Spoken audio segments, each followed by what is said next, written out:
Welcome to our series, The Battle for Public Education in the 21st Century. I'm Ken Yale, education correspondent for Flashpoints on Pacifica Radio. Yeah, feel this from the bottom of my heart, y'all. Truly inspired. Here we go, come on, look, yo, just teaching to the test. Forced by the feds, or they losing that check. Too many children left behind by this corporate assembly line. How they privatize education is a human right, and they kids gonna be fine. They send them to private schools, while ours get sent to prison or given a job serving fast food, cash foods. Today's show is entitled Pay No Attention to That Man Behind the Curtain. We saw in previous programs that civil rights and liberation movements of the 1950s, 60s, and 70s challenged centuries of educational inequity. Some fought for equal access to the educational system, while others created new models, like freedom schools, that directly linked education to liberation and social justice. Today's program will examine how wealthy and powerful interests pushed back against those gains and imposed a new agenda for corporatized education in this century. This is Dr. Kevin Kumashiro, Dean of the School of Education at the University of San Francisco, talking about the roots of today's so-called educational reform. We can see a lot of growth of conservative movements in this country as very much responsive to the civil rights movement, right? A lot of conservative organizations, think tanks, foundations, that whole network. And so a new movement took birth, right, in the 70s, but particularly gaining speed in the 80s. This movement has absolutely turned a lot of its attention to education. So a lot of what we see as school reforms today had its birth in conservative organizing decades earlier, including things like how we think about standards and accountability, things like the achievement gap, things like certain ways that we talk about racial inequities. They actually have their births in the 1980s with a lot of the work that the conservative movement was doing. So it is important, again, that we question, where do we get these frames? Where do we get these ideas? What has become really commonsensical? And are we really appreciating the history of how these things emerged? What we saw over the past century has actually shown that there can be gains made, but there can also be retraction, and that's the kind of period that we're in right now. Dr. Diane Ravitch was one of the national leaders in developing corporate-driven education policies like No Child Left Behind. She was the Assistant Secretary of Education under George H.W. Bush, and she was appointed by the Clinton administration to oversee federal testing. Today, Diane Ravitch is a professor at New York University and one of the most prominent critics of the policies she helped create. Listen to her reflect on her most unusual transformation. I was for many years on the right. I worked in the George H.W. administration. When No Child Left Behind was proposed, I supported it. And I belonged to two major right-wing think tanks, the Thomas B. Fordham Institute in Washington, D.C., and the Caret Task Force at the Hoover Institution in California. And I would have to say that over the years, as the evidence accumulated about No Child Left Behind, I became convinced that it was not helping anybody. It was actually doing damage. My views began to change in response to what I saw as very strong evidence that we were on the wrong path. And the more I came to this conclusion, the more my worldview changed. And I know that it's very unusual for someone in public life to change sides, but I very publicly changed sides. And I became increasingly outspoken in acknowledging that teaching is, first of all, it's a very hard job, and that the biggest problem in American education is not bad teachers, which is the current narrative on all sides, but poverty. We have outrageous levels of child poverty in this country. It's getting worse. And talking about charters and vouchers, Common Core, these are all just a distraction from dealing with the most fundamental issue, which is that our society is tolerating growing racial segregation and levels of child poverty that are unknown in other countries that are similar to our own. Wow, that's a remarkable journey. Your latest book, Reign of Error, surveys the dominant narratives about education today and the major pillars of the corporate education agenda. It is very well researched and documented, and I really recommend it to listeners. Let's start with the narrative that the public education system has failed, the racial achievement gap is widening, and the U.S. is becoming less competitive in the world economy as a result. The dominant narrative has nothing to do with the reforming schools. It really is intended to destroy public confidence in public education so that the public is willing to try anything. And there are many alternatives now being offered that have no evidence at all behind them and would destroy what I consider to be an essential institution of a democratic society, and that is a free public system of education that's adequately funded. The irony of all of this is American schools today, despite all the complaints, are doing better than they've ever done in history. Despite everything you may have seen in the mainstream media, graduation rates are the highest they've ever been in history for every group, white, black, Hispanic, and Asian. Dropout rates are the lowest they've ever been in history. And the test scores on the only national measure we have, which is the National Assessment of Educational Progress, the test scores are the highest they've ever been in history. They have not gone up very much in the last dozen years of No Child Left Behind, despite all the pressure, despite all the high stakes, despite all the threats, merit pay and all that sort of nonsense. The biggest gains were made before No Child Left Behind. So we've seen a slowing down of the improvement, but nonetheless, our test scores are higher than ever. And our schools are doing an incredible job, despite the fact that in most states the budgets have been cut, enrollment's going up, the number of teachers is going down, and we have more children today with special needs, with disabilities, more children who are English language learners who don't speak English and need extra help, and more children living in poverty. I mean, nationally, it's almost a quarter of our children. In many schools, it's the majority of the children. One of the major pillars of the corporate education agenda is standardized curriculum and testing. Proponents claim that the best way to measure the success or failure of students, teachers, and schools is through standardized tests, and the results prove that the educational system is failing. At bottom, these claims are baseless, firstly because the standardized tests just aren't that good. If you want to predict test scores, the single most reliable predictor would be family income and family education. Actually, family income matters even more than race at this point, and I quote the research by Sean Reardon at Stanford, and he's an economist who found that the racial achievement gap was not nearly as large as the income achievement gap. So if you want the single most reliable predictor of low test scores, it would be family income. And then when you add into that, not just poverty, but segregation. It's what, in my book, I call it a toxic mix. And wherever there is high levels of segregation and high levels of poverty, you will find low test scores. And you read stories about how these tests are scored, and it just curdles the blood to think that kids are being stamped good or bad based on people who are being paid minimum wage, based on people who are hired off of Craigslist. Who in many cases, or in most cases, are not educators, and they're being paid by how many tests and how quickly they can score them.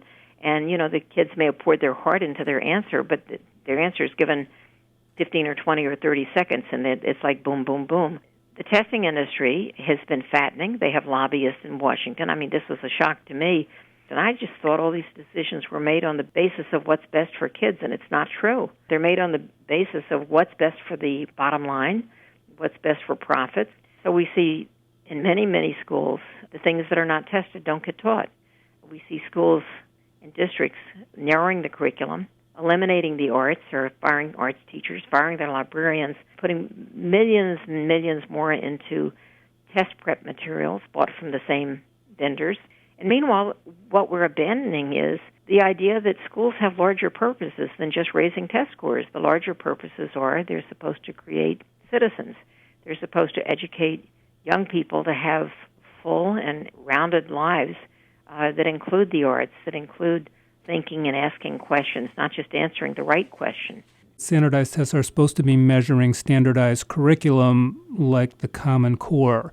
Can you explain for our listeners what Common Core is and whether you see it as a step forward or backwards at this point? The whole push behind Common Core, as started in 2009, was that American schools need a national curriculum, national standards, standardized instruction, and it needs to be much, much harder. And if you make it harder and more rigorous, then supposedly kids will learn more and they will have higher test scores, and our test scores will soar to the top of the world. Well, there's no evidence for any of that. As it happens, there are very high-performing nations that have national standards, but there are also very low-performing nations that have national standards. There are states like California that have some of the best standards in the country, and yet performance is low. Why is performance low? Because so many kids in California come from non-English speaking homes, and they have to learn the English language before they can begin to learn academic content. So many kids live in poverty, and poverty can be extremely distracting when you're homeless, when you haven't had proper medical care, you haven't had a vision check or haven't been to a dentist. These things do get in the way of academic achievement. But the assumption behind Common Core is just make everything more rigorous and everyone will learn more, and there's no evidence for it. In fact, just recently, Forbes magazine published an article by Alice Walton. Her article concluded that the evidence is not there, and in fact, the Common Core, particularly in the early grades, is developmentally inappropriate. And she interviewed many of the leading early childhood education specialists in the country who said children learn at different rates, they grow at different rates, and yet Common Core makes these demands based on the expectation that everyone can learn in a lockstep way, and if only you set the standards high enough, everyone will achieve them. But there's no evidence for that. Another part of the dominant narrative is that teachers' unions are protecting the bad teachers who are responsible for public school failure. A major pillar, then, of the corporate education agenda is to break the power of unions and undermine teachers' rights. Teachers that raise their students' test scores should get merit pay. Those that don't should be fired. Get rid of tenure and seniority rights. Many veteran teachers have been replaced with cheaper, younger, minimally trained recruits from programs like Teach for America. What should we understand about this assault on teachers and their unions? This occurs at a time where I believe we're facing a national teacher shortage because so many teachers are leaving. They're discouraged. They feel demeaned and disrespected by the public discourse. But teacher tenure means that teachers have the right to due process. It means nothing more than that the teacher can't be fired without just cause. And that's only fair because sometimes people are fired because they earn too much.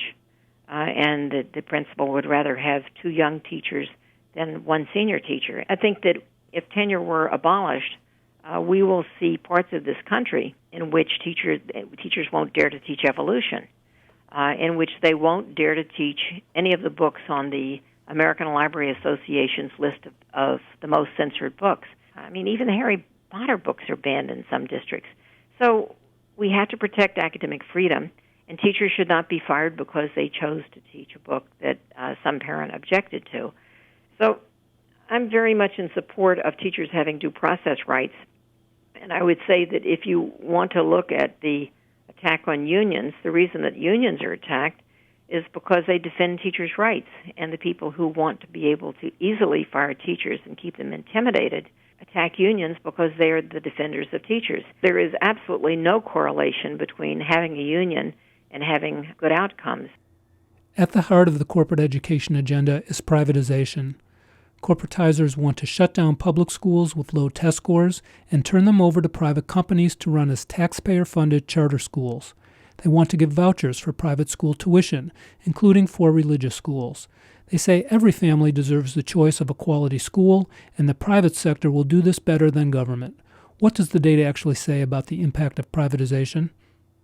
Well, we've actually had now 20 years of charter schools and vouchers. In state after state, the charter schools perform about the same, and in many cases, and I don't know if it's most cases, but many cases they actually underperform the public schools. But what is, I think, very invidious about the charter movement is that the charter schools take a smaller proportion or minimal proportion of kids with special needs. They don't want them. They say they don't have the staff or facilities to deal with kids with disabilities. So then the public schools get a disproportionate number of those kids as the charter schools absorb the kids they want. The charter schools also have disproportionately small numbers of English language learners. So these are the 2 groups of kids who need the most intensive support and are the most expensive to educate, and they are disproportionately in public schools, not in charter schools. The charters have the ability to suspend, and they suspend at far higher rates than public schools. They also just counsel kids out. Now, the kind of charter that is the most, I think, sort of unacceptable, intolerable, ridiculous, is the for-profit charter school. And some states don't permit for-profit charters, but on the other hand, they allow charter boards to hire for-profit companies to manage them. And it's crazy when you think about it that there are taxpayers paying out whatever they're paying, however many millions or billions of dollars, and some part of this has got to go to investors instead of in the classroom. It's not going to buy art supplies. It's not going to reduce class size. It's going to investors. And in Michigan, for example, close to 80% of the charter schools are operated specifically for profit, which means that the state is losing a huge amount of money to for-profit companies that have to pay their investors off. But the worst of the charters is the virtual charter. Virtual charters have a high dropout rate, a high churn rate. In many cases, the teachers will be monitoring anywhere from 50 to 75 to 100 different screens, and they're very low-wage teachers as compared to regular public schools or even to regular charter schools. But the companies are collecting a lot of money. They're very profitable. Let's break for a moment. When we return, we'll look more closely at the most powerful backers of the corporate education agenda. But first, listen to this. Do you presume to criticize the great Oz? You ungrateful creatures! Pay no attention to that man behind the curtain. The great Oz has spoken. Who are you? Oh, I am the great and powerful Wizard of Oz. You are?